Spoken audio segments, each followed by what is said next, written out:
Good morning and welcome to Your Longest Life, the podcast about living to 100 and beyond. I always find that exciting, Barb. I don't know, living to 100. Don't you find would that be exciting for you? I think it depends on the quality of life. I would like to say living a healthy life until There you 100, go. then I'm with you for sure. Okay. Okay. I'm going to introduce my guest today is Barbara O'Neill. Barbara is the owner and CEO of Money Talk, financial planning seminars and publications. She's an author of 6 books, 160 journal articles, 1,800 newspaper columns, a distinguished professor emeritus at Rutgers University, and a certified financial planner. Good morning. Good morning. And welcome to my Longest Life podcast. You're here because of your new book called Flipping a Switch, Your Guide to Happiness and Financial Security in Later Life. Now, this has to be, I was going to say with COVID, this topic is more and more front and center, I think. Have you found that?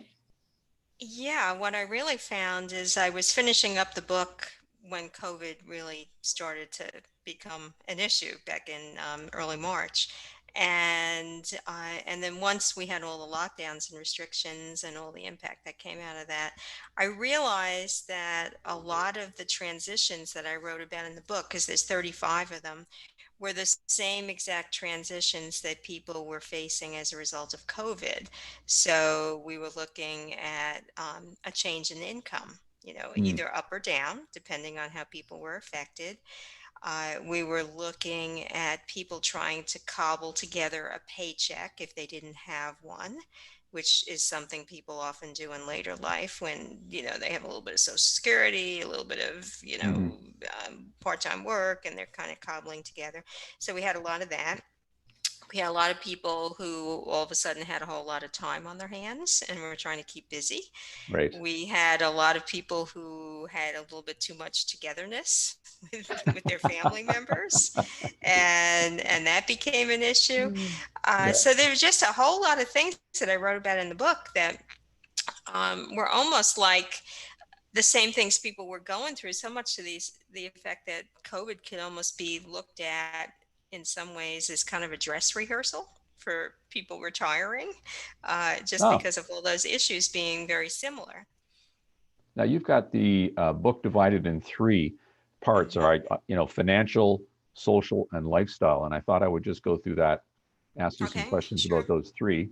Um, my first one is, as a rule, Barb, do you find people uncomfortable talking about money with a planner or a spouse? Are they kind of embarrassed a little bit? Do you ever find that? Well, money has always been kind of a taboo subject, so people can be uncomfortable with it, and that's unfortunate because obviously you want to have conversations with your spouse or significant other, so that you're kind of on the same page with respect to goals or Hmm. um, spending habits and that sort of thing. I think sometimes people will talk around money. They'll talk about it in a global way, the Okay, economy, the stock market, that sort of thing, but maybe not so much in a personal way. right. And do you find that, is that because they're embarrassed they didn't save enough as they're closer to retirement, or they're in denial, Um, perhaps? Sometimes I think it's actually the reverse. People can sometimes be feeling like they have too much compared to others that they know, that they don't Oh, want isn't to that be the interesting? one that's kind of standing out. So it can go both ways as to why people might be uncomfortable, feeling that you don't have enough, feeling that you have more than others, and people just tend to want to be private about their personal finances. I noticed something in your book you wrote about, you described someone as an ant, A-N-T. What is that? Yeah. Okay, the ants and the caterpillar. Well, Yeah. the ants, think about the old fable. The ants were the ones that kind of prepared ahead of time. They were the ones that set food away for the winter, so to speak. And the other ones, the grasshoppers, they were the ones that were kind of like partying. And so what I used in the book was the reference to an ant being kind of a person who saved throughout their entire working career, and has quite a bit of money saved for their later life, and often has difficulty spending it down. That becomes an issue for a lot of people. If you've been in this habitual savings mode Hmm. for 40 years, it's very hard to flip a switch, as the title of my book Right. alludes to, Of and course. all of a sudden become a super spender. So that's an issue for a number of people. So I know one of the comments that someone has made who read your book was that they should be enjoying their hard-earned money. Hey, I saved it for all these years. What about me? I should do something with it, right? Exactly, and that's the whole first chapter of the book is if you don't spend your money, someone else will, because that's fact. And but it's difficult psychologically because, as I explained in the book, sometimes it feels like a loss to withdraw your own money, because Mm, it's not like a market loss where the stock market is, gone down 500 points or something like that, but it feels like a loss when you see the balance on your statement being less than it was, the month before. hmm. So that's a difficult thing for people to do, and sometimes you just need to practice spending. And that's been difficult now with COVID-19 because people have lost a lot of places where they could have spent money, Right. travel and entertainment and things like that. And that's why we have these double digit savings rates right now. But this might be a really good time for people to try to develop a plan for spending, and just thinking about those things, doing some research so that when they are vaccinated and feel comfortable traveling again, they'll have those plans already worked out.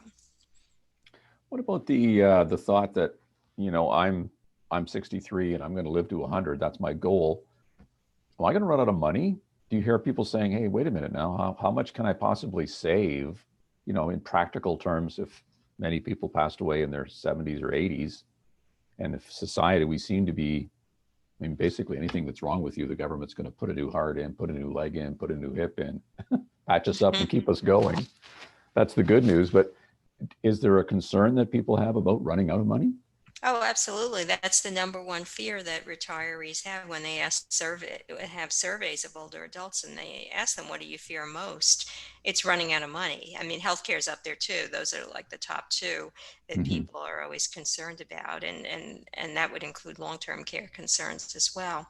So it is a concern. And I think that's one of the reasons too, where people are hesitant to spend, because they want to make sure that there is enough so that they don't run out of money.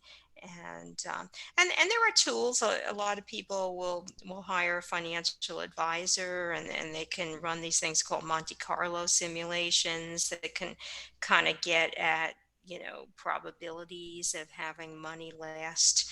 Usually they look at a 30-year period. um, so people can kind of get a better sense of where they might fall as far as whether they will run out of money or if they do indeed have enough. Can you discuss the 4% rule? I do in the book, but I say that it needs to be used with caution. The 4% rule, I'll explain it just so your Hmm. listeners know. The 4% rule is based on some research that was done in the early 1990s that found that if people had at least 50% of their portfolio in stock, so that's a big if, uh, they had a high probability of having their assets last 30 years if they withdrew about 4% of the amount of their savings, their nest egg, every year, and they assumed a 3% inflation adjustment. So that was the old 4% rule. But again, that research is like 3 decades old, and Okay. there's been some recent research that suggests that because interest rates have been so low, particularly on fixed income securities, for a long period of time. I mean, even since the Great Hmm. Recession of the 2008 era, uh, we may not be able to do that. So, in that case, or if people are very conservative and don't have half of their money in stocks, then they should be using a number lower than 4%, like maybe 2.5, 3%. And on the flip side, if people work longer and maybe they don't, retire or leave the workforce until their mid 70s, then maybe they can take out a little bit more because their chances of living to, Hmm. 110 or something would Yeah. be a lot less. So again, it just what I say in the book is that people just need to use it as a base to build on, and Okay. then look at their own individual situation, how they're invested, what their age is when they're going to step away from the workforce, and then tweak it, and then maybe use one of those Monte Carlo simulations. I would use a couple of them because they all have different assumptions, and you want to get a range that kind of is the same on several instruments to feel comfortable with the results. And you can do that yourself, or you can hire a financial advisor that can run some analyses for you. Do you find that people that are coming to see you after they've talked about this, they've decided to work longer? Are you seeing people think, hey, I was going to be 65, but now maybe it will be 70?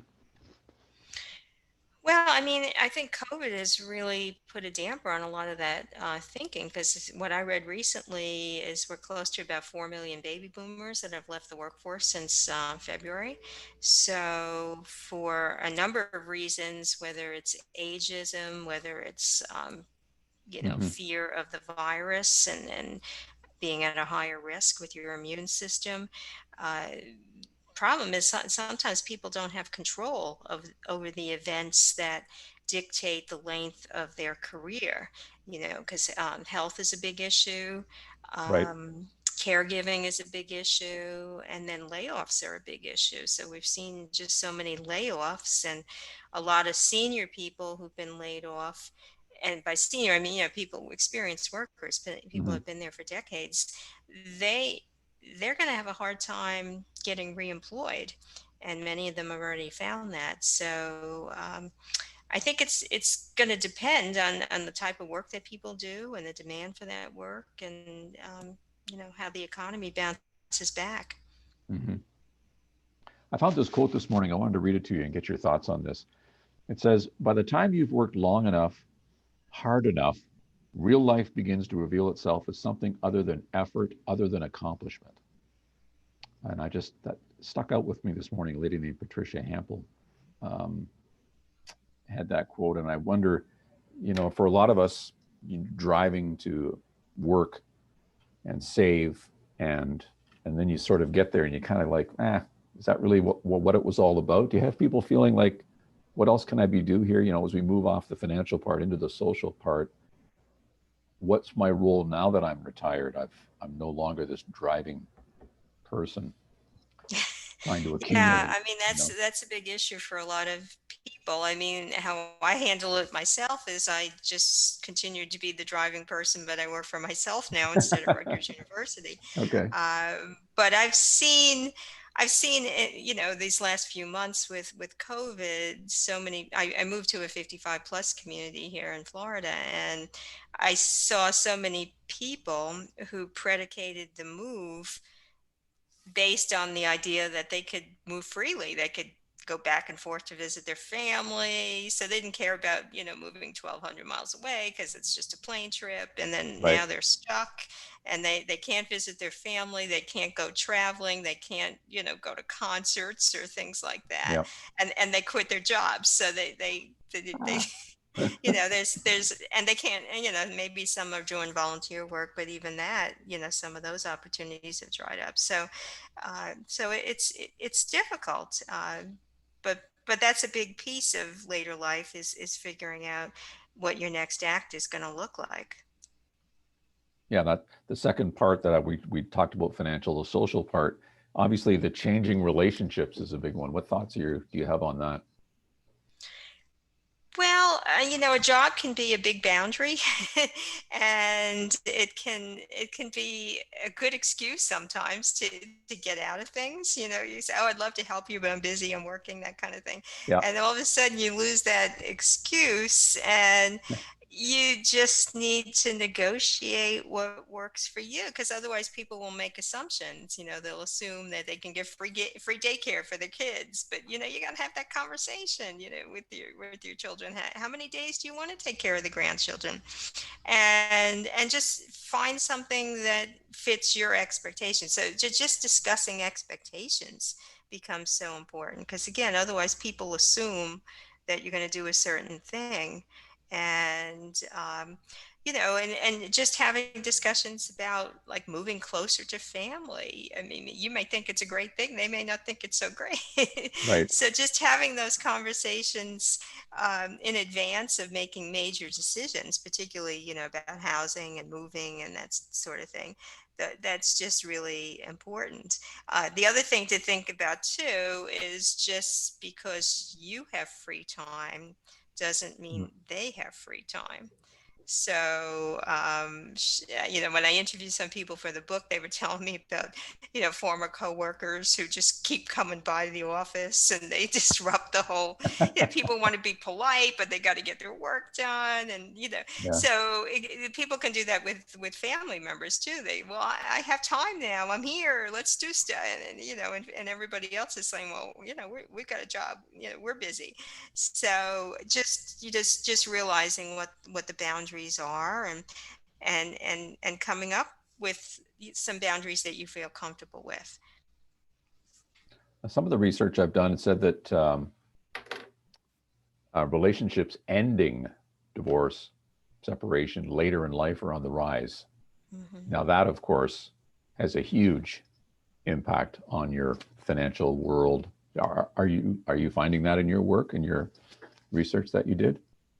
Oh, yeah. I mean, there were a couple chapters that I kind of alluded to that, the too much togetherness chapter. And then also at the end, when I talk about life events like gray divorce and everything. Hmm. And I think, that's a big issue that people need to think about. And again, work can be a big buffer. You can let a lot of things slide when you're working, because you're busy and doing your job and commuting and Hmm. everything. And then all of a sudden, when you have more time, and particularly time together, that sometimes can Yeah.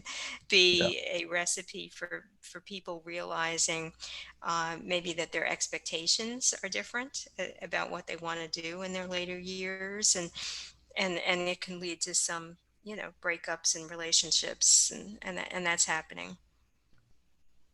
Yeah, that would be a huge impact in your financial, wouldn't it? Yeah, and they're talking about that with COVID too, doing the same thing. There was just an article in the Wall Street Journal last week about COVID has kind of produced the same thing. People Yeah. working at home, and they're spending all this time together, and maybe seeing things that they wouldn't have seen if people were away, for Right. half the day, and now they're there 24 hours together. And so, again, that's why I'm thinking like COVID is in many ways kind of a preview of what life might be in later life when you leave the workforce.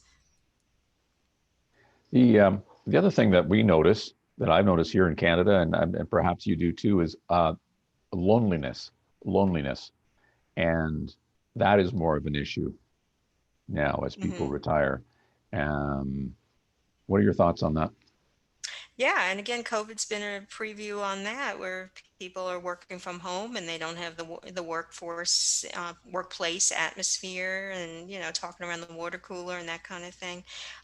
Yeah, it is important, and people need to figure out ways that they can continue to maintain contact. So whether it's joining clubs, volunteerism, any of those things are really important. Even just Zooming with family and friends. I think the one nice thing that has come out of COVID is that we've all upped our tech skills, and Yeah, I've here got we are. everybody in my family is using Zoom, and we're going to be doing a big Zoom holiday family thing this weekend and everything. So those tech skills that we've learned during the pandemic can be useful throughout later life, just to maintain relationships with people if you do move away and you can't see people face to face. just kind of doing that, I think it would be helpful. But you have to be proactive at it. Otherwise, I guess there's a tendency for the people just sit at home, Mhm. and that's not really good for long-term mental health. Yeah, mental health is a huge part, isn't it? Like it's becoming, I don't know if it's the number one, but it's certainly seems to be more talked about, more awareness of it again, as you said, because of COVID. Okay, the last part of your book was about lifestyle. And Hmm. you mentioned, I know downsizing, that's what I do. I'm a realtor and I help people 45, 45 to 75 make that transition. We talk about COVID and the impact of that. I had clients this year who had downsized to a nice little patio home, 1,000 square feet perhaps. And Hmm. about halfway through for COVID, they phoned and said, geez, I like my partner, but I don't want to see him every day. There's no yard, there's nothing. So they Hmm. sold it and bought a house again. So, downsizing has become transitioning and you talk about that in your book, don't you? Yeah, yeah. I mean, this whole chapter that kind of talks about downsizing. So basically, you have three options when you want to get rid of that five-letter word called stuff. You Yeah. can either sell it. I mean, that's obviously the preferred method if you're willing to put the time into it. And, that could be Facebook Marketplace, it could be eBay, Craigslist, even. In many areas in the United States, they have neighborhood groups on Mhm. Facebook where that's even more ideal because then you're likely to get somebody, if it's big stuff like gym equipment or something like that, it's somebody that's right in your area that can come by and get it. It's not like somebody that's like 5 states away or something. Right. So, selling it is definitely a preference so you can get some money.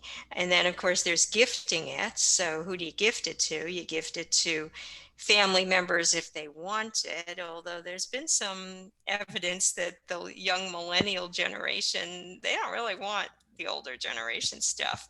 And in fact, we're at a record high in this country of 18 to 34-year-olds living with their parents. So they're not even on their own to use this stuff Using the because they're stuff. still in mom and dad's basement.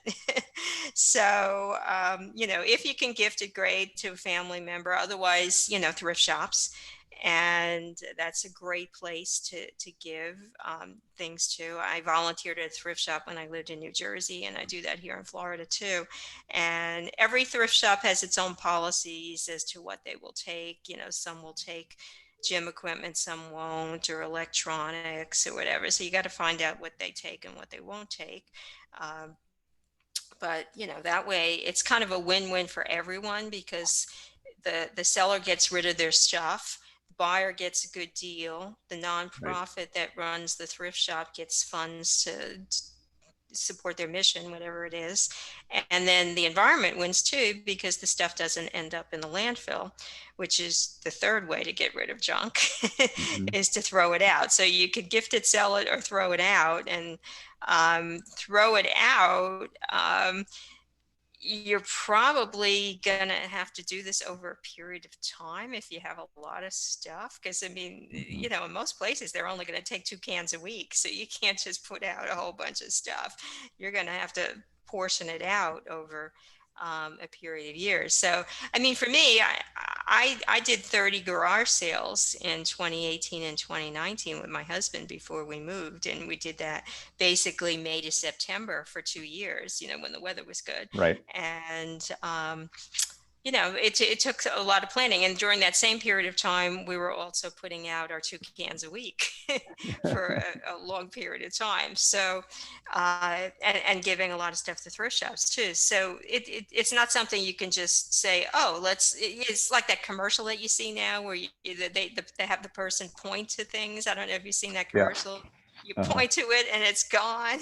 It doesn't happen like that in real life. You've got to plan, and you've got to pack up stuff and examine it and everything.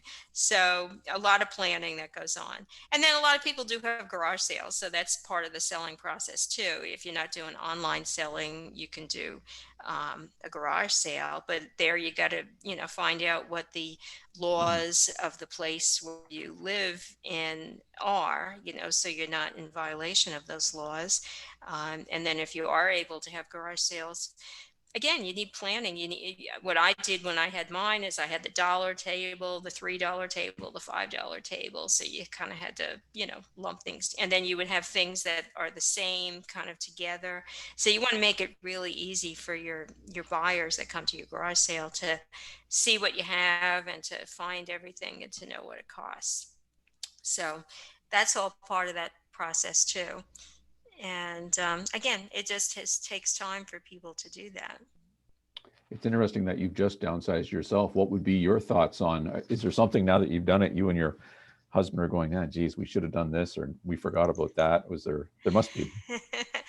Well, not too many, but of course, last week I had to go out and buy I went out and bought a treadmill because we're actually getting some mornings in northern Florida where it's like 30 degrees. Ooh, And I sold my treadmill in New Jersey. It was one of those really big ones. yeah. And we have a gym here with 50 treadmills, but Oh, I don't feel safe. okay. So because I don't feel safe with COVID and it's Right. too cold in the winter, I went out last week and well, I couldn't even go out because they don't really sell the small treadmills in stores. I had to order it online, and Okay. so I did replace that. We did buy a hot tub here because again, a lot of it was because we're replacing things that we don't feel comfortable Hmm. using in a group setting because of Right. COVID.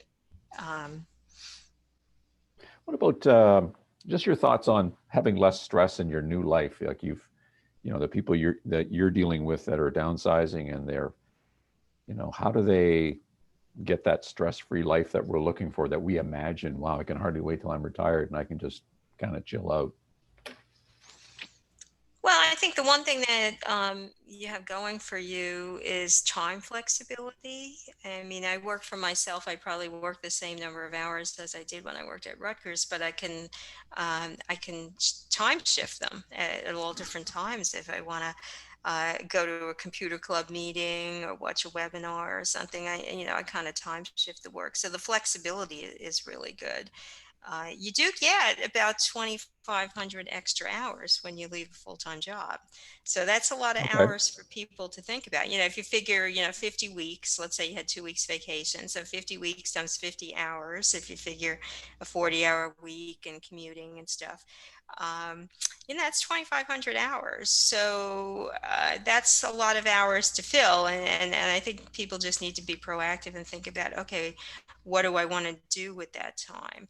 I advise in the book that you come up with what I call, well, it's not what I call, it's what Stephen Covey called in his book, The Big Rocks, where he used that analogy that if you're trying to think about the big priorities in your life, you put the big rocks into a jar first. So that might be family or job or whatever. And then all the little pebbles and other things can kind of go in, Hmm. around the big rocks. But if you put all the pebbles in first, you wouldn't be able to get the rocks in.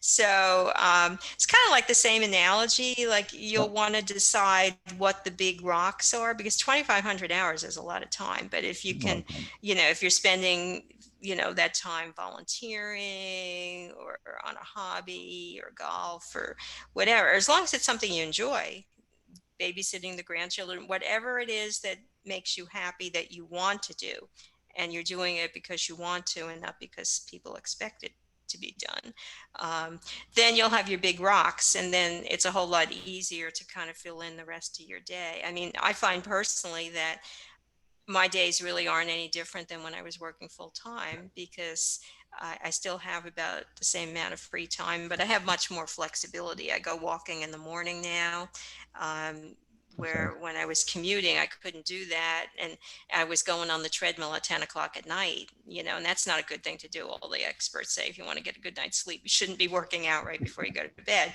So now Right. I don't have to do that. So the flexibility is important. So just to wrap up now, your book is called Flipping a Switch. You've got so many good ideas in there. Can you summarize? Can you give me the top three takeaways for people that are entering into this thinking of getting into Um, retirement? yeah, well, I mean, I think number one would be to develop some plans in advance before you flip that switch. And, whether it's, volunteerism, whether it's, starting a business, coming back to your original employer as a contractor, doing something completely different that you weren't doing during your main career. Just have a plan is really important. The other thing that I found in the book is the concept of identity bridging, and what that means is that if you can carry through some things from your working life to your post-work life, that makes the transition easier because you're not going cold turkey. Right. You might still be involved in the local political club that you were always involved with, or your church, or whatever. Or maybe you're still doing the same kind of work that you were kind of doing before, but maybe for in a different setting. Or so that makes it easier. So think of, that might be something that people will do regardless of their plans to work or not, is, what parts of my identity do I want to keep going into later life, and what things do you don't want to do either. You can get rid of Hmm. those. So I think that's important too. So we've got the planning, we've got the identity bridging, and I would say just take really good care of yourself, because later life is going to be a whole lot easier when you're in good physical health. So just take advantage of those extra 2,500 hours that I talked about to, Hmm. to walk, um, do strength building exercises. They're talking about that's importance too. It's not Yes. just aerobic. And just take really good care of yourself, all the screening things. And of course, right now, wearing that mask and that distancing is so Right. important. Yeah, for sure. Well, this has been great, Barbara. Thank you. Your new book is called Flipping the Switch. A great title. Flipping I a love it. switch, Sorry, because a switch. there is a the switch. So I want to make sure they get the right book. Okay, Flipping a thank switch: you. your guide to happiness and financial security in later life. And where can we find it? Find it on Amazon. Yeah, Amazon? if you just go to Okay, Amazon, just type in "flipping a switch" on Amazon, and it should pop right up. sounds great. Thank you. I appreciate you taking the time today, and I want to wish you a Merry You're Christmas. quite welcome. Okay? Same to you. All right. Bye-bye. Bye.